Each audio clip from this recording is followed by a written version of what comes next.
तर एस्पायरंट्स, diabetes mellitus मध्ये सगळ्यात मोठी थेरपी म्हणून आपण इन्सुलिनचा यूज करतो. डायबिटीज मेलेटस मध्ये insulin dependent diabetes mellitus.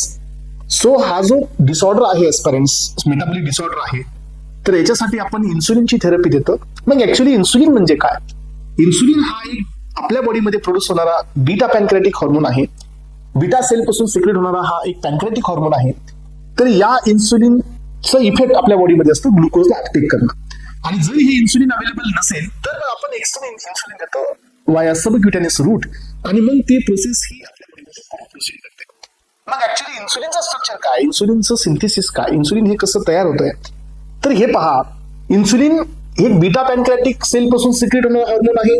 Very important to transport the glucose from the blood to the tissue, आणि म्हणून हा हायपोग्लायसेमिक इफेक्ट देणारा हॉर्मोन आहे. Parents, it was discovered by the Frederick Banting and the Charles Best, आणि sequence was given by the Frederick सँजरनी हा sequence दिलाय 1955 मध्ये.